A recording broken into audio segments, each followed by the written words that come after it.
Oh my God, they're dead! Who could have done such a heinous act? I bet it was that frog down by the swamp. I don't like that frog. He's got them shifty eyes. It was that convict Ironjaw, that rapscallion. I bet it was that strange shadowy figure that likes to swing in the park on Thursday nights. I swear to you, it was my stuffed panda. He's possessed. It could have been Ricky's arm. We haven't seen it since it got cut off. I definitely know who the killer is.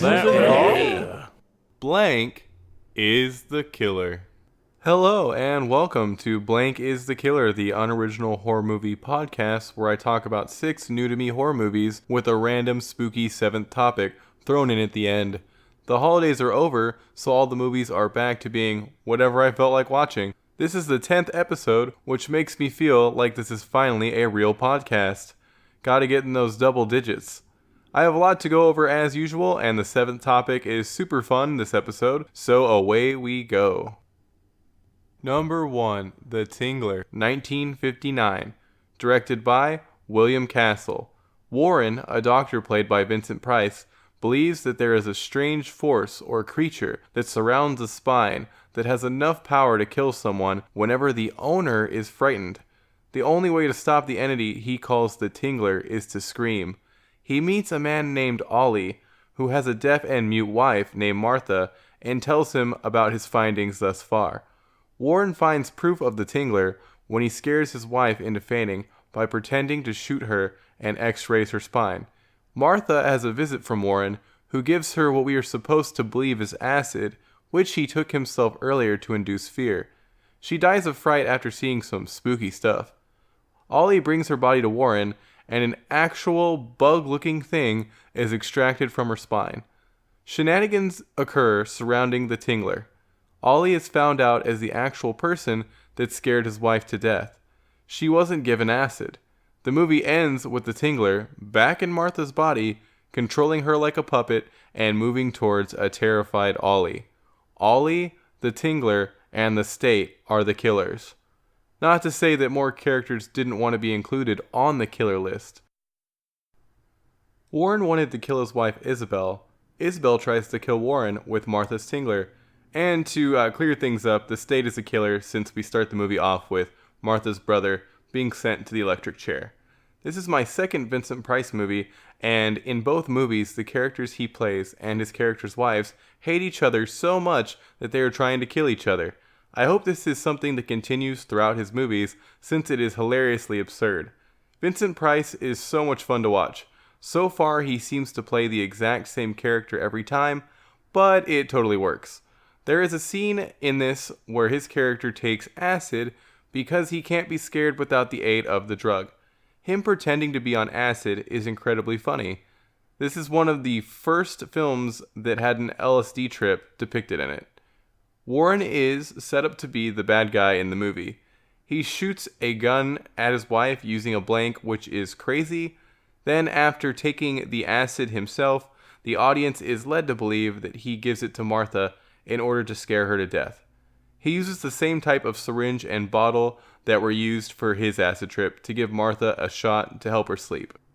Right after, she starts seeing a bunch of crazy stuff, like things moving on their own, a spooky corpse man, and an axe-throwing werewolf arm. But this was all Ollie's doing. Warren just shares a mutual hatred with his wife, as married folk do. There is a very long and terrible segment where the Tingler ends up in a movie theater. I know this bit was done because of Castle's Percepto gimmick, but it makes the film a lot worse when you aren't seeing it live with the gimmick. Percepto is basically Castle's idea to attach electrical buzzers to theater seats that would activate during the scenes where Vincent Price warns the audience that the Tingler is loose in the theater. Castle loved him some gimmicks. He also rigged a skeleton to fly over the audience during viewings of House on Haunted Hill, and handed out glasses to let you decide if you wanted to see the ghosts in 13 Ghosts. His gimmicks are talked about in advertising classes to this day. Most of the film is in black and white, besides a scene where Martha sees a literal bloodbath. Color film was used and everything but the blood was painted grayscale, including Martha, who had makeup applied for the effect. You can see a dip in quality where the color film was spliced in due to it not being as perfected as black and white film at the time. The Tingler was made of rubber, and you can spot it being dragged around by strings in multiple shots. There are a lot of scenes from the silent film Tollable David in the part of the film where the Tingler is loose in the theater. Even though I think the entire part in the theater doesn't really work, when you are watching the movie at home without the gimmick, this movie is still a fun time. Is it a good movie? Not at all, but I recommend watching it with some friends. Number 2, 10 Cloverfield Lane, 2016, directed by Dan Trachtenberg. Short of it is, I think it is fun and worth a watch. It'll be better without any spoilers though, so skip to 9 minutes and 26 seconds if you're interested in checking it out spoiler free. Now back to it. A girl named Michelle ends up in a bunker after being in a car crash. She stays in the bunker with 2 other guys, Howard, the owner, and Emmett, a guy who helped build it. Throughout the movie, Michelle is trying to figure out what exactly is going on in and out of the bunker. After finding out certain details about Howard, a plan is set in motion, which ends with the body count and Michelle escaping the bunker, only to end up dealing with extraterrestrials. Howard and the aliens are the killers. When I first heard they were making another Cloverfield movie, I couldn't have cared less. Luckily, instead of making a direct sequel, it appears that Cloverfield movies are now a series of standalone science fiction movies, which I can completely get behind. I had heard a lot of buzz about this movie being great. The acting in it is incredible. John Goodman is perfect as the big, imposing creep, doomsday prepper, and Mary Elizabeth Winstead is a great modern scream queen. I really appreciated the thriller parts of the movie. Until you get to specific reveals in the film, you are never really sure if the characters are sinister or just weird. It's really cool to see so much done with such a small space. One of my biggest gripes with the movie is the writing. Michelle ends up basically being MacGyver. Seriously, this character thinks of so many ridiculous outs that the normal person would never even consider. If you were locked in a room with an injured leg and given a pair of crutches, would you think of making one into a crude shank to use as a weapon against your kidnapper? If your kidnapper was taking too long to come into the room for you to shank them, would you think of lighting something on fire and putting it in the air vent to speed up that process? Honestly, I was pretty okay with these improvisations, and also Michelle making a fully functional hazmat suit out of some garbage, given that Howard had a book on making them. But the worst example of terrible writing is how she blows up an alien spaceship. She's outside the bunker in Howard's truck, being raised up to an alien ship's weird mouth thing by the ship's tentacles, and lo and behold, all the materials to create a Molotov cocktail literally fall into her lap. Or at least right next to it. Who leaves a full bottle of liquor in their truck when they are going to be staying in an underground bunker for an unknown amount of time? We also learn that Howard distills his own vodka earlier in the movie. Why would he have bought this when his character is one of those I can make it on my own types? I can only suspend my disbelief so much when it comes to an alien apocalypse setting. Also, having her blow up the alien spaceship is cool and all, but I feel it was completely necessary. A much more believable encounter where she comes out on top by just killing one alien would have been much better for the movie. They even set up that encounter. Overall, I really liked this movie besides the Molotov scene. I thought it was cool that there were 2 truths that Michelle finds out. She was kidnapped by Howard, and the outside world is actually dangerous. The gore in this is to a minimum, given the PG-13 rating, but what is shown is well done. The movie gets a little CGI crazy with the aliens, but I wasn't really bothered by it. I recommend checking this one out. Number 3, Slumber Party Massacre 2, 1987, directed by Deborah Brock. Courtney, Valerie's sister, is now in high school. Valerie, the girl who bested the killer in the first movie, is in a psych ward. Courtney is having weird dreams. She's also in a band. Her band goes to one of the band members' dad's condos, and Courtney invites her dream boy. Once they get to the condo, everyone is having fun, but Courtney continues to have weird dreams and starts seeing things even when she's awake. There is a leather-clad dude in her visions. The dude ends up being real and starts killing everyone. In the end, Courtney kills him with fire. Then everything might have been in her head. Courtney might be in a psych ward and the killer is still alive if he's even real. The leather-clad rocker is the killer. I think it's best to start off saying that most of this movie makes no sense, especially the ending. You don't get any answers about whether or not the events of the film actually happen, if they are a dream, if Courtney is in a psych ward, if the driller killer even exists, where he came from, or where he learned to dance so well. The movie is an absolute mess. That being said, if you can look past nothing really making sense in the movie, I think you'll get a lot of entertainment out of it. The driller killer alone is reason enough to give this a watch. He's a dude dressed in full leather who dances and sings while spouting terrible song lyrics and one-liners during his kills. And his weapon of choice is a guitar with a giant, fully functional drill bit coming out of the top of the fretboard, which he not only kills with, but also shreds on. He is by far one of the most ridiculous killers I have ever seen. I should have counted the shots of just his feet dancing in his fancy leather boots, because there are a ton. Does he make any sense? Not at all. Maybe he's the ghost of rock and roll. In one scene, the killer pops up from the back seat of a car to kill the driver, and this was honestly the most unbelievable scene in the movie. Not because the killer couldn't have gotten into the car somehow, but I just can't believe that the killer had the self-control not to jam out or say something stupid for the amount of time he waits to jump up. He totally would have accidentally alerted the teens with a quick solo. There are some great gore and makeup effects in this one. One girl becomes deformed when a zit gets a little out of control in one of Courtney's visions, and the zit bursts and gets all over Courtney. It reminded me of something Sam Raimi would put in a movie. We get a ton of drill kills, obviously, and they are all pretty entertaining with lots of blood. There is a chase sequence that is actually really intense, where Courtney and another girl are running away from the driller killer on shingled rooftops, which ends with them going through buildings that are under construction. There's a great part where Courtney thinks she's being attacked by a ready-to-cook chicken. When the band gets to the condo, their first activity is drinking and eating corn dogs. If that's not the dream, I don't know what is. Sheila, the girl whose dad owns the condo, is reckless. She instigates a champagne war. Sheila, you girls are underage. You can't waste alcohol here. It's a finite resource in the condo. One thing that I found very interesting is the fact that the original director, Amy Holden Jones, wasn't attached, but another woman, Deborah Brock, was the sequel's director, and Sally Mattison directs the third movie, which I will talk about in just a second. It's super cool to see a whole trilogy of horror, directed by different women. The acting in this movie is awful, but y'all already could have guessed that. The movie is packed full with rock music, even when it doesn't fit what's on screen. There are a ton of flaws, but given the right mood, it can be incredibly entertaining.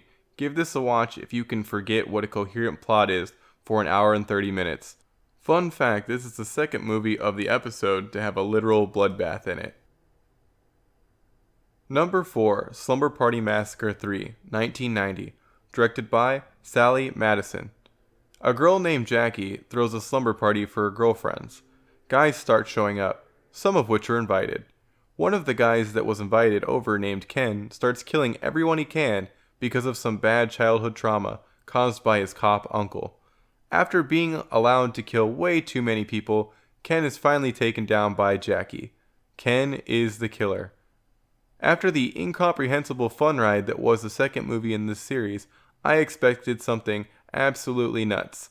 Unfortunately, this movie turns down the killer absurdity from 11 to a 5. The killer is just a normal guy who goes off because of childhood trauma.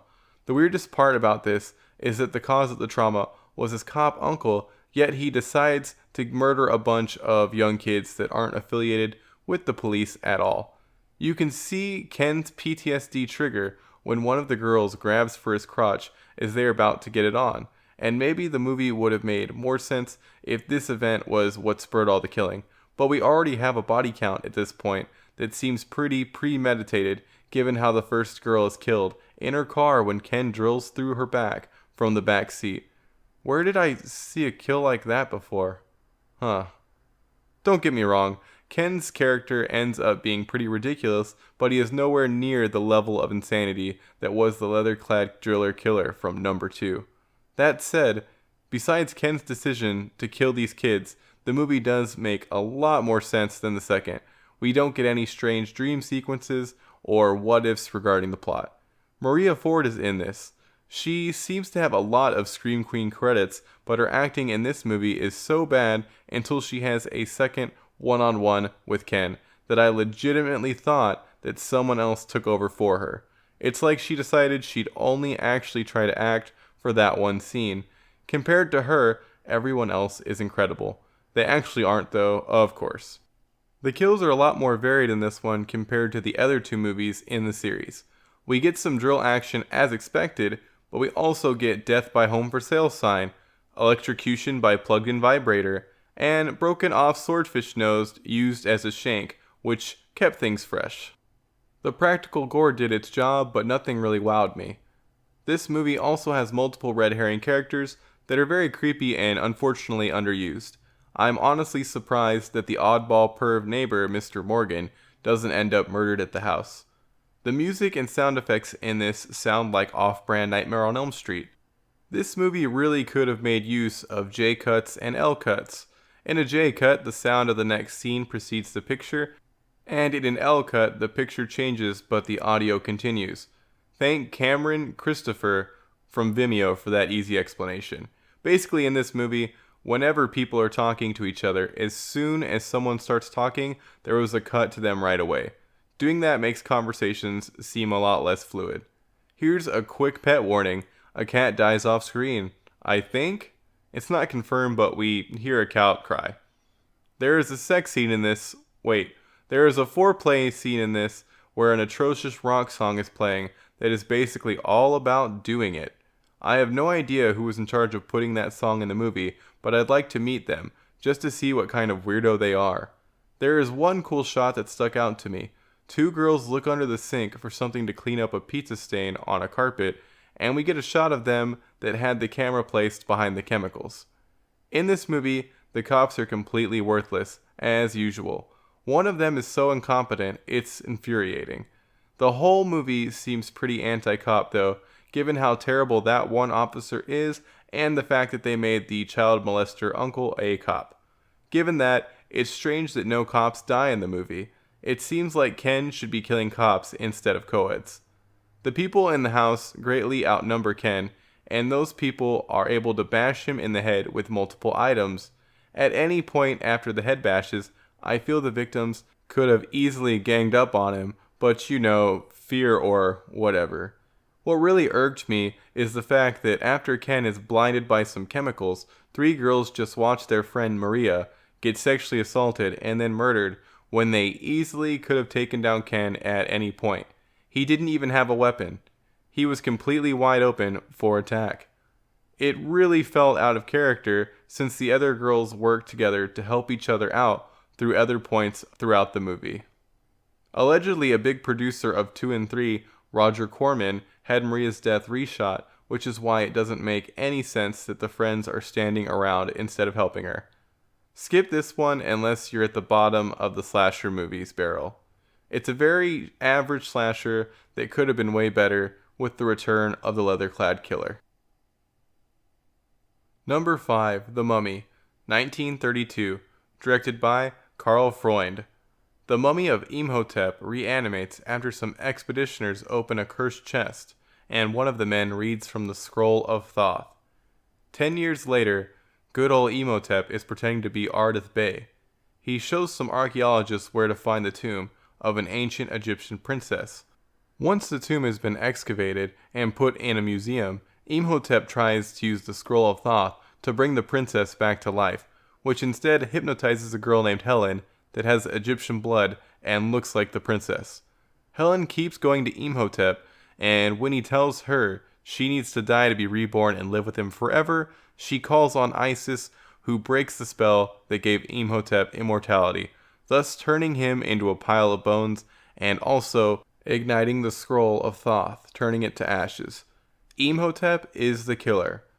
Why does almost every Universal monster movie have a man fall for a girl he barely knows, then be given an amulet to protect him, which he inevitably takes off like a fool? Frank, the dude that falls for Helen the moment he sees her, is given an Isis amulet to protect him, and as soon as he foolishly takes it off, Imhotep starts killing him. I wish Frank died, but unfortunately he grabs the amulet right before death sets in completely. Boris Karloff is the mummy, which means he had mummy makeup on for a brief period of time, then had the makeup applied to a much lesser degree as he played Imhotep the Immortal. It took 8 hours to get Karloff in the mummy makeup, which he then had to be in for 3 hours to get the shots done, with another 2 hours to take it all off. He's quoted as stating he found the day the most trying ordeal he ever endured. I'm not sure what I really expected, but I guess I thought there would be a lot more scenes with the actual mummy. I was sure that this was going to take place in a pyramid where the mummy would go around chasing after people. I didn't even think he would become more of a regular guy with supernatural powers and immortality. That said, I still did enjoy watching the film.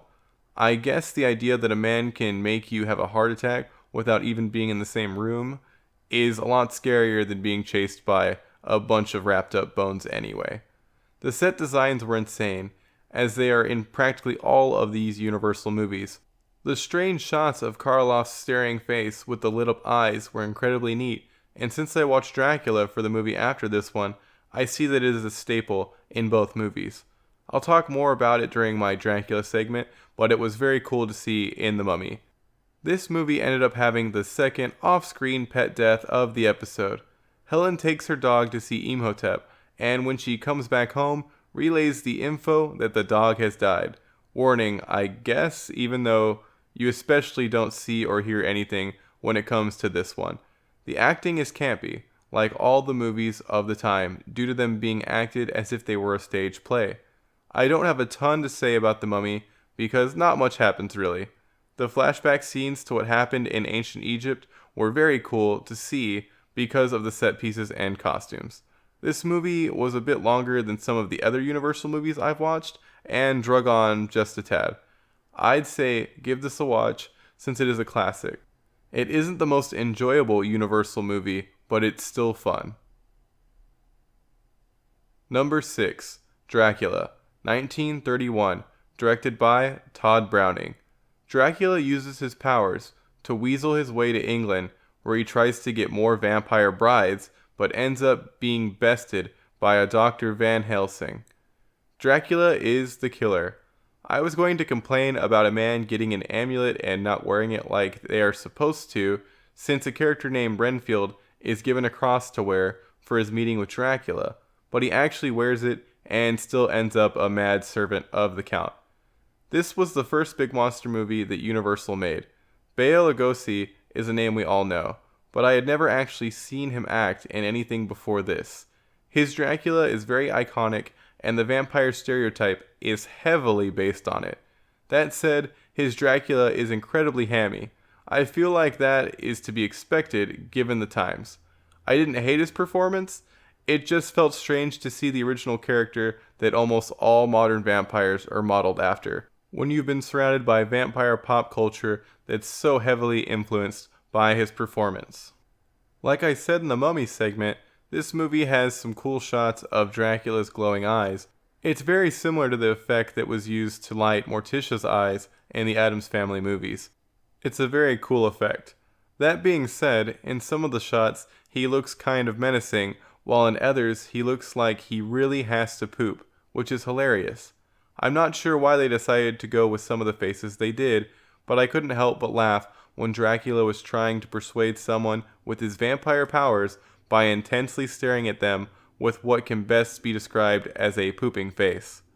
I really like Dwight Frye's performance as Renfield. He starts off as a normal businessman, then goes completely bonkers after getting bit by Dracula. Edward Van Sloan, who played Van Helsing, was also great for the time. Did you know that armadillos inhabit some castles in Transylvania? They are over at Dracula's place at least. This movie has most of your usual vampire stuff. They can't be seen in mirrors, hate crosses in sunlight, sleep in coffins, turn into bats, but in this movie, vampires also take the form of wolves, which makes the whole rivalry between vampires and werewolves make a lot less sense. All the bites are done off camera, which does make things a little confusing. Basically, if someone is going towards someone's neck and the screen fades to black, you just have to count it as a bite. There are some very cool fog effects in the movie and a very fake looking giant bat that is used throughout. There is also a quick scene with the fake spider. It's kind of strange that they had armadillos on hand but not a tarantula. At the time Dracula was made, there were heavy limitations for adding musical scores, which is why there is a lot of silence in the film.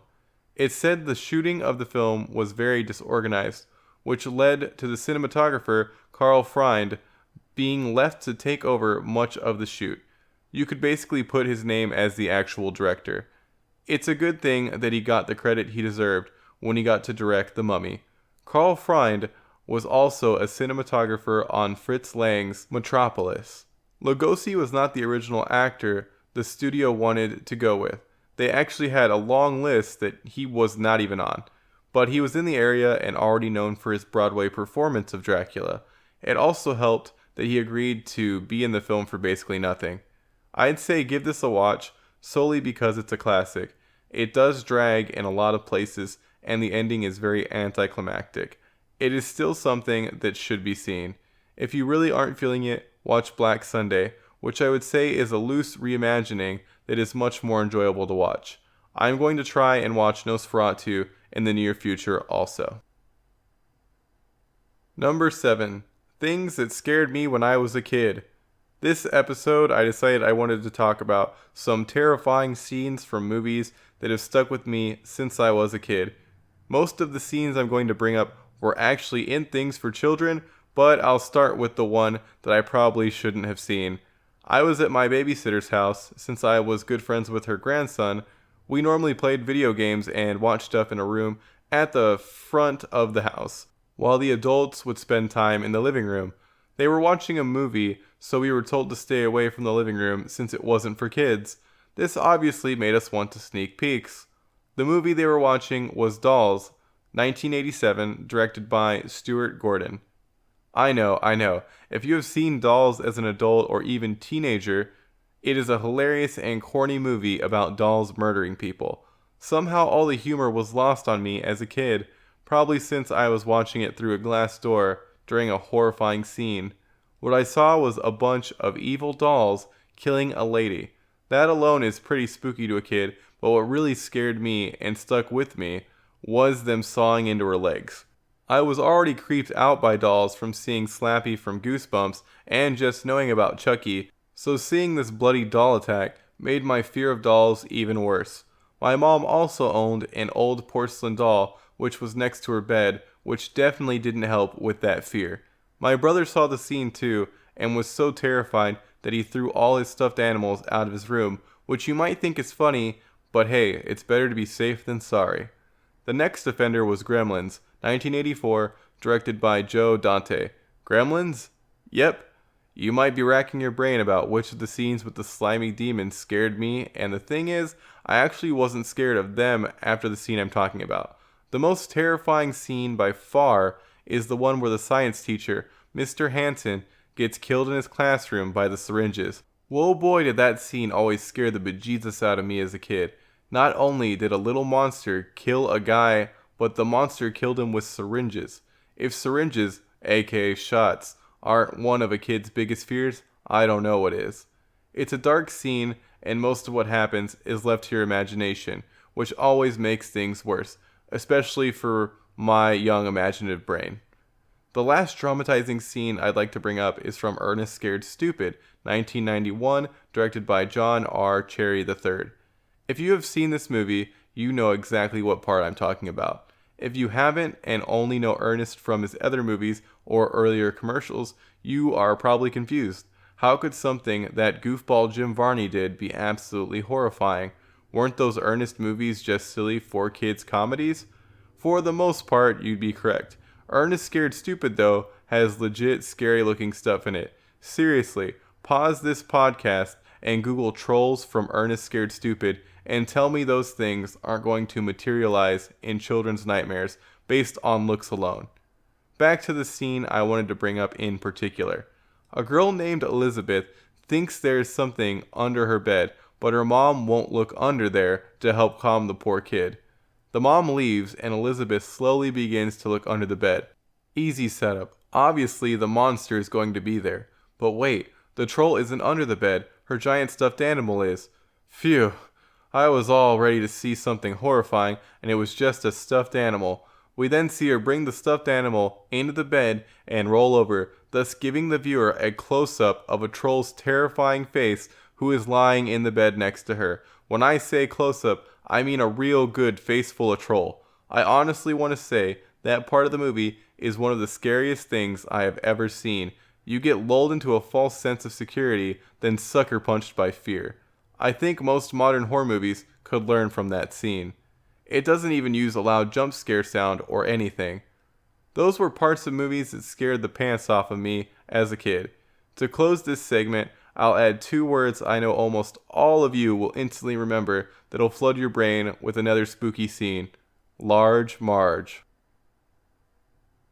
I hope I made some of you remember terrifying movie scenes from your childhood that you had locked away in your craniums. If I did, I would love to hear about them. As always, this podcast is brought to you on iTunes by Sticker Fridge. Shout out to those awesome peeps that make amazing videos and podcasts. Check them out on YouTube, iTunes, and their website, stickerfridge.com. Speaking of that website, if you want to be the coolest cat on the block, whenever you want to purchase anything on Amazon, go to stickerfridge.com and use the link on the homepage before your shopping spree. I heard the network gets this weird thing called money if you do. If you like this podcast, why not leave a review on iTunes? I'm only human, which means I crave other people's approval. The next episode should be up on January 28th. I did just get an adorable puppy named Skeletor who might use his evil powers to try and delay that, but everything should be fine. Also, I'm going to state it here that Nosferatu will be on the next episode, since if I don't explicitly state it, I'll keep pushing it back. If you have any feedback regarding anything, let me know. Now I have to go finish digging some graves.